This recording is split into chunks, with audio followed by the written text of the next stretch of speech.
बहुत बहुत धन्यवाद लक्ष्मी चौधरी जी। आप बहुत बढ़िया माइक संचालन करते हैं, इसलिए आपको बहुत बहुत बधाई।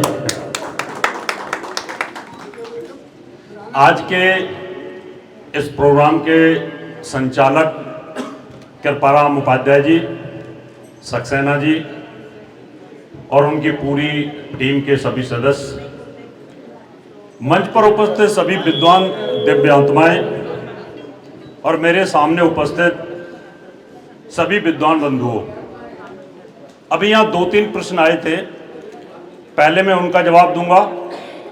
और आज ग्रहण है और ग्रहण पर भी हमारे पूर्व डीजी साहब, उन्होंने भी कहा था कि मैं ज़्यादा इसको नहीं मानता, ऐसा ही बोला था थोड़ा।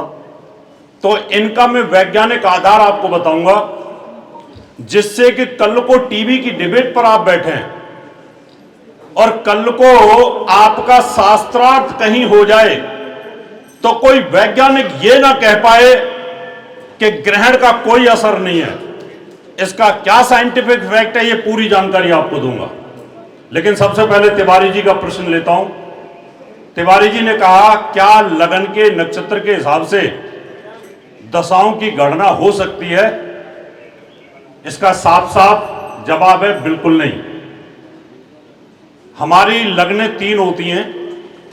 एक लगन होती है लगन कुंडली, एक होती है सूर्य कुंडली, एक होती है चंद्र कुंडली। इसको सुदर्शन कुंडली बोलते हैं, सुदर्शन चक्र बोलते हैं। जैसे गाड़ी होती है, एक गाड़ी के अंदर एक गाड़ी की बॉडी होती है, गाड़ी के अंदर एक इंजन होता है और एक ड्राइवर होता है। इसका मतलब लगन एक के पूरी आउटलाइन लगन कुंडली पूरा शरीर है। शरीर के अंदर इंजन का काम सूर्य करता है, इसलिए सूर्य को प्राण शक्ति बोलते हैं। और इस पूरे शरीर को प्राणों के साथ शरीर को चलाने वाला होता है चंद्रमा। अगर चंद्रमा फेल हो जाए तो आदमी पागल हो जाएगा, और ड्राइवर फेल हो जाए तो गाड़ी खत्म, गाड़ी की कोई वैल्यू नहीं। इसलिए हमारे ऋषि पाराशर बहुत बड़े योगी थे, ऋषि भृग जैमिनी बहुत बड़े योगी थे। उन्होंने ये समझा कि तीनों लग्नों में सबसे ज्यादा वैल्यू किसकी है, इसलिए उन्होंने चंद्रमा को लिया। चंद्रमा के ऊपर शनि की ढैया, शनि की 7.5, राहु का गोचर लिया, और चंद्रमा के ऊपर जब बच्चा पैदा होता है, कौन से नक्षत्र के कौन से चरण पर चल रहा है, तो उससे दशा का निर्धारण किया। अगर हम लगन कुंडली पर लेकर के चलते हैं तो हमें सूर्य को लेना पड़ेगा, और हम पश्चिमी सभ्यता पर चले जाएंगे जहां पर सूर्य को लेकर के चलते हैं, जो कैलकुलेशन सटीक नहीं आएगी। इसलिए ऋषि पाराशर जी ने योग बल के माध्यम से इस बात को समझा कि चंद्रमा जिस नक्षत्र पर, क्योंकि इसकी सबसे ज्यादा फास्ट गति होती है, और फास्ट गति होने के कारण 2.25 दिन के अंदर राशि परिवर्तन करता है। इसलिए भिन्न भिन्न जितने बच्चे पैदा होते हैं उनके ऊपर इसके चेंजेस आते रहते हैं। और सबसे बड़ी बात, गोचर के अंदर चंद्रमा से हमारा जो राशिफल होता है, हमारे जो विचार आते हैं, 12 जो भाव हैं, इन 12 भावों पे चंद्रमा जब गोचर करता है 2.25 दिन, तो उस समय आपका मूड स्विंग होता रहता है। चंद्रमा लगन में होगा तो आपका मूड कुछ और होगा, चंद्रमा द्वितीय भाव में होगा तो मूड कुछ और होगा, चंद्रमा तृतीय भाव में होगा तो मूड कुछ और होगा, चंद्रमा छठे में होगा, और चंद्रमा अगर गलती से अष्टम में हुआ तो उस दिन आप अपना मूड देख लेना। और जिनका शुद्ध भोजन है ना, शुद्ध भोजन का मतलब जो आमलेट, अंडा, मीट, मुर्गा वगैरह नहीं खाते हैं, शाकाहारी शुद्ध, और शाकाहारी में भी पूड़ी कम खाने वाले, पराठे कम खाने वाले, क्योंकि पूड़ी पराठे भी गरिष्ठ भोजन में आते हैं। इसलिए वो लोग जो चंद्रमा के प्रभाव को तुरंत भांप लेते हैं, जैसे ही चंद्रमा अष्टम में जाएगा आपको डिप्रेशन आना शुरू हो जाएगा। जैसे आज पूर्णिमा का चंद्रमा है, अभी एरोगेंसी आएगी, और यही चंद्रमा अमावस्या का आ जाएगा तो उस समय आपको आलस आना शुरू हो जाएगा। इसका मतलब तिवारी जी, आपके मन को चलाता है चंद्रमा, और चंद्रमा मनसो जात हो। अगर चंद्रमा पीड़ित हो गया तो मन पीड़ित हो गया, और मन पीड़ित हो गया तो पांचों ज्ञानेंद्रियां पीड़ित हो जाएंगी। और पांचों ज्ञानेंद्रियां में आपका बोलने का ढंग, सुनने का ढंग, खाने का ढंग, आपकी आवाज, एटीट्यूड, ये सब चेंज हो जाएगा। इसलिए ऋषि पाराशर जी ने गोचर के अंदर चंद्रमा को सबसे ज्यादा महत्वता दी है। यही इसका वैज्ञानिक आधार है। अब दूसरी बात, हम अपने डीजी साहब की बात लेते हैं, और एक बात तो हमारे उज्जैन यूनिवर्सिटी के प्रोफेसर साहब उन्होंने बता दी थी कि जब से सृष्टि की उत्पत्ति हुई उसी समय से पंचांग की उत्पत्ति भी हुई, लेकिन थोड़ा समय लगा। समय इसलिए लगा कि आज आपने पूरा वैभव बना लिया, और अगर मृत्यु का समय आए तो आपको बेचैनी होगी कि मेरी प्रॉपर्टी का क्या होगा। मैंने इतनी कोठी बनाई है, गाड़ी है, बड़ी मर्सिडीज रखी हुई है, मेरा बैंक बैलेंस है, बॉन्ड है, इनका क्या होगा। तो ये बात लेकर के मनुष्य ब्रह्मा जी के, देवताओं के पास जाते हैं। देवताओं के पास भी इसका प्रश्न नहीं था, उत्तर नहीं था। फिर ब्रह्मा जी के पास जाते हैं। ब्रह्मा जी ये बोलते हैं कि अगर आप अपना भविष्य जानना चाहते हो, अपना पंचांग जानना चाहते हो, भविष्य में क्या होने वाला है वो जानना चाहते हो, अपना भाग्य जानना चाहते हो, तो मैं आपको ज्योतिष देता हूं।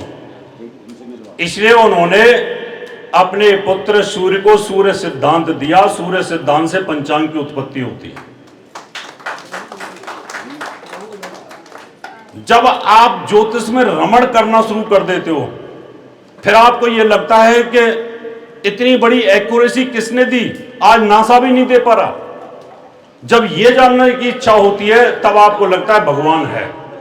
भगवान ने कितने प्लानिंग से सूर्य को बनाया है, भगवान ने कितनी प्लानिंग से सूर्य को घुमाया है, उसके चारों तरफ हमारे 7 ग्रहों को घुमाया है, राहु केतु को भी उसमें लिया है, और इन ग्रहों का प्रभाव हमारे इस शरीर के साथ क्या संबंध है। आज ग्रहण है, लोग बोलेंगे, वैज्ञानिक टीवी पर खा रहे होंगे समोसे गप गप, और बोलेंगे ज्योतिषियों देखो मैं तो खा रहा हूं, मुझे कुछ नहीं हुआ। अभी नहीं होगा, कुछ दिन बाद में कोरोना होगा। होगा जरूर, अभी नहीं होगा, एकदम थोड़ी इफेक्ट आएगा, लेकिन आता है। कैसे आता है वो बताता हूं मैं आपको। जो सूर्य ग्रहण होता है ये हमारा प्रभाव डालता है भौतिक पिंडों पर। पृथ्वी के ऊपर जो पिंड है पृथ्वी जैसे, ऐसे उनके ऊपर प्रभाव डालेगा। और जो चंद्र ग्रहण होता है वो डालता है हमारे शरीर के ऊपर और हमारी नेचर के ऊपर। कैसे प्रभाव डालता है, इसके वैज्ञानिक सिस्टम को आप समझ लीजिए। कल को कोई भी वैज्ञानिक, कोई भी कुतर्की, कोई भी प्रोफेसर अगर आपसे बहस करेगा तो आप जवाब दे सकते हो। कल मेरा university IIMT university Uttar Pradesh की सेकंड बहुत बेस्ट यूनिवर्सिटी में 1.5 घंटे का मेरा सेशन था। वहाँ सारे प्रोफेसर थे, रिसर्च स्कॉलर थे, सबको मैंने बोला जो पूछना पूछो। और फिर ग्रहण पर भी यही बात आई जो आज आई। कैसे हमारे शरीर को ग्रहण प्रभावित करेगा। अब आप देखिए, यहाँ पर ये सूर्य है या ये सूर्य है, सूर्य की रोशनी सीधी चंद्रमा पर जाएगी पूर्णिमा के दिन। फुल मून होगा, फुल मून होगा, और पूर्णिमा के दिन चंद्रमा फुल मून होने के कारण अपनी रिफ्लेक्शन पृथ्वी को देता है। तो पृथ्वी के ऊपर आपने देखा है शरद पूर्णिमा के दिन अमृत की वर्षा होती है। ऐसे ही पूर्णिमा के दिन चंद्रमा पृथ्वी को अमृत देता है, और वो अमृत आज मिलेगा नहीं। आज अमृत क्यों नहीं मिलेगा? 3 घंटे 16 मिनट के लिए इस रोशनी के ऊपर से ऐसे राहु यानी बीच में से पृथ्वी निकल के चली जाएगी, सूर्य की रोशनी को पृथ्वी रोक लेगी, तो चंद्रमा के ऊपर रोशनी नहीं आएगी। और चंद्रमा 3 घंटे तक पृथ्वी के ऊपर जिन जिन देशों के ऊपर रोशनी नहीं देगा वहां पर बैक्टीरियल प्रभाव आएगा। चंद्रमा की रोशनी अगर नहीं आएगी तो वहां पर पॉइजन बनेगा। जो आज अमृत बनना था जिन जड़ी बूटियों में, आयुर्वेद में ऋषि चरक बोलते हैं कि अगर आपको आयुर्वेद की दवाइयां लेनी है तो पूर्णिमा के दिन कुछ बूटियां आपको तोड़नी होती हैं और उनमें अमृत होता है। आज वो विष बन जाएगा। और जिन जिन देशों पर ये ग्रहण लगेगा, चंद्रमा वहां पर विषाणु फैला देगा। अब वैज्ञानिक आपसे क्या बोलेंगे, क्या फर्क पड़ेगा? ये तो एक क्रिया है, एंजॉय करिए। अब कोई गर्भवती महिला है, गर्भवती महिला, उसको चंद्रमा की रोशनी मिल रही है और 3 घंटे उसको चंद्रमा की रोशनी ना मिले, चंद्रमा उस समय ग्रहण में आ जाए, तो जो बच्चे के ऊपर चंद्रमा का प्रभाव गर्भ के अंदर पड़ना चाहिए वो पड़ेगा नहीं 3 घंटे। जब नहीं पड़ेगा तो बच्चे का क्या हाल होगा? इसलिए हमारे ऋषियों ने क्या देखा कि चंद्रमा के प्रभाव को, जो दूषित प्रभाव है, उसको ठीक करने के लिए स्त्रियों को बोला घर से बाहर मत निकलना, क्योंकि नेगेटिव रेज आ रही हैं। क्या आ रही हैं? नेगेटिव रेज आ रही हैं और बच्चे के गर्भ के ऊपर आएंगी और बच्चा ग्रहण गहीला हो जाएगा, बच्चों को दिक्कत आ जाएगी, बच्चा मानसिक पीड़ा में चला जाएगा। वैज्ञानिक बोलेंगे आपके ऊपर क्या प्रूफ है रावत जी, आप बेकार की बातें कर रहे हो। मैंने कहा भैया वैज्ञानिक, मुर्गी का अंडा ले लो, 1 मिनट, मुर्गी का अंडा ले लो एक, और मुर्गी अगर उस अंडे के ऊपर बैठे ही ना, उसको हीट न दे, तो क्या उसमें चूजा बनेगा? बताइए आप लोग, क्या उसमें अंडे के अंदर बच्चा पैदा होगा? बताएं आप सब लोग। और अगर उस पर आधे समय बैठे और आधे समय ना बैठे तो उसमें बच्चा होगा, लेकिन आधा पीड़ित होगा। क्या होगा? और अगर फुल टाइम उसको हीट दे तो उसमें बच्चा बड़ा तंदुरुस्त होगा। जब 3 घंटे आज मां के गर्भ के ऊपर चंद्रमा की जो रस आता है, चंद्रमा का जो अमृत आता है, अगर वो किसी मां को नहीं मिलेगा, बच्चे को नहीं मिलेगा, तो बच्चे का डेवलपमेंट रुक जाएगा।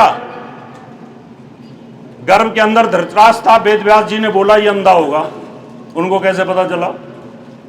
उनका ये पांडु है, पेट का बीमार, जिसको दिक्कत आएगी, ये पांडु रोग होगा।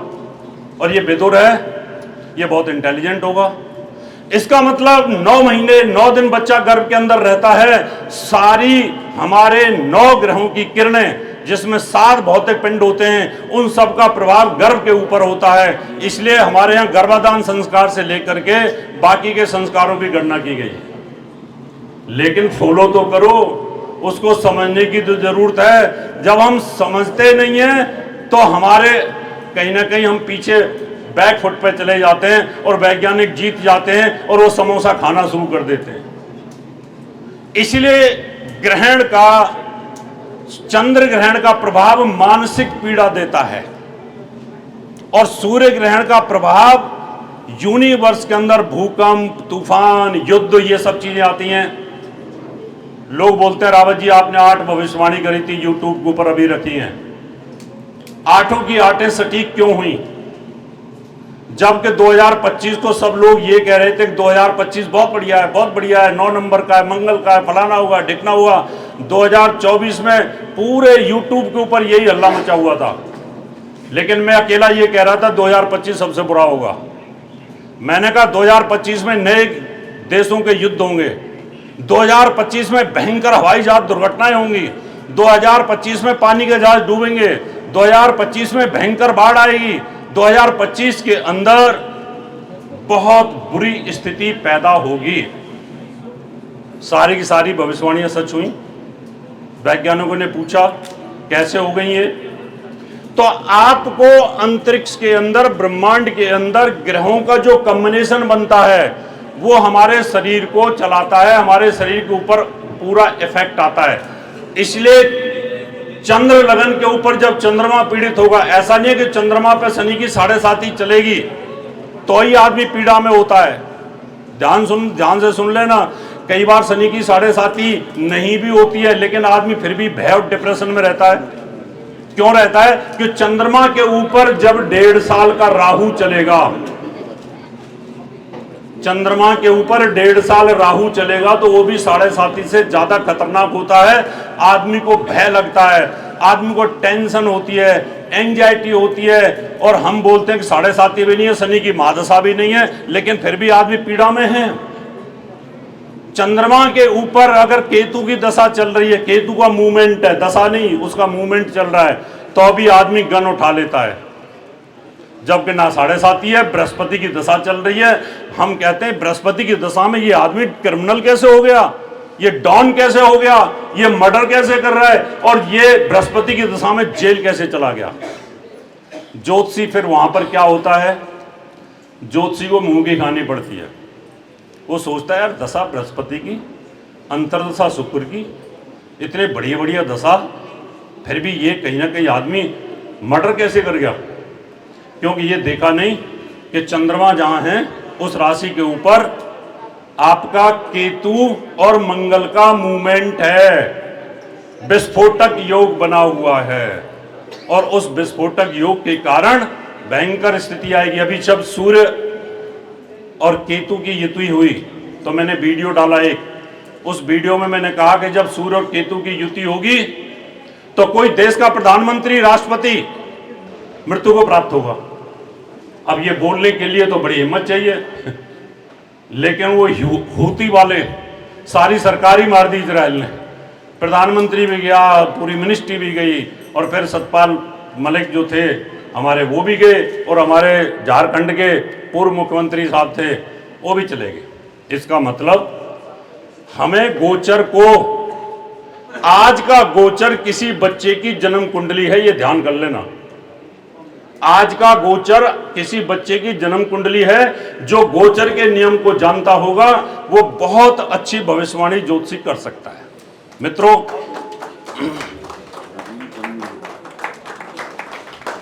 इसलिए आज ग्रहण है। एक चीज और बोल करके अपनी बात समाप्त करने वाला हूं। जितने भी ये सब्सक्राइब, लाइक, रील वाले हैं ना, जो अपने टीआरपी के चक्कर में बोलते हैं, वो खुद भूल जाते हैं कि हमने अभी क्या बोला था, राशि पे क्या होगा। वो उनको खुद याद नहीं रहता कि वो पढ़ पढ़ के बोलते हैं। अभी बोलेंगे चंद्रग्रहण मेष राशि के लिए अच्छा है, दूसरे चैनल में बोल देंगे मेष राशि के लिए बुरा है। अब यहां पर एक चीज और बता देता हूं। ग्रहण पड़ेगा कुंभ राशि के ऊपर, चंद्रमा और राहु की युति होगी। इसका मतलब ये राशि तो पीड़ित होगी, और चंद्र और राहु की युति तीसरे, छठे, 8वें, 12वें भाव में जिनकी लग्नों से जाएगी वो राशियां भी पीड़ित होंगी। जिनकी राशियां, अब मिथुन राशि है मान लो, मिथुन राशि वालों के लिए शनि और राहु की युति कहां चली जाएगी? पाकिस्तान पे चली जाएगी, पिता को तकलीफ आ जाएगी। जहां जहां पर ये 12 भावों में घूमेंगे, कर्क राशि वालों के लिए कहां आएगी? मृत्यु स्थान में आएगी। कर्क राशि वालों को बहुत ज्यादा टेंशन होगी। वैसे कृपाराम जी को है नहीं टेंशन, मस्त है। आपकी तो कर्क लगन है ना, कर्क राशि भी है, कर्क राशि भी है, गुरु के साथ है। इसलिए ज्योतिष परफेक्ट विज्ञान है, साइंस है। 2 प्रकार का साइंस है, एक परा और एक अपरा। परा जो दिखाई नहीं देता, अपरा जो दिखाई देता है। ज्योतिष का एक पार्ट कैलकुलेशन है, कैलकुलेशन वाला सटीक है। आज ग्रहण इतने बज के इतने मिनट में समाप्त हो जाएगा, इतने बजे चालू होगा, ये कैलकुलेशन है। इसका परिणाम क्या होगा ये कोई नहीं जानता, ये ज्योतिषी जानता है। इसलिए जो आप बोलोगे वो सटीक होगा। बस जब जब आपको कहीं ऐसा फील होता है ये क्वेश्चन और थोड़ा हमें बता दिया जाए, तो वो कोई पूछना चाहता है तो पूछ लीजिए, मैं बताने के लिए तैयार हूं, नहीं तो अपनी बात रखता हूं, फिर अवार्ड का कार्यक्रम शुरू होगा। कई बार ऐसा होता है ना कि ये चीज दिमाग में उलझी हुई है, क्योंकि ज्योतिष का कोई एंड तो है नहीं, बहुत बड़ा विज्ञान है ये, इस पर रिसर्च की बहुत जरूरत है। बहुत बहुत धन्यवाद।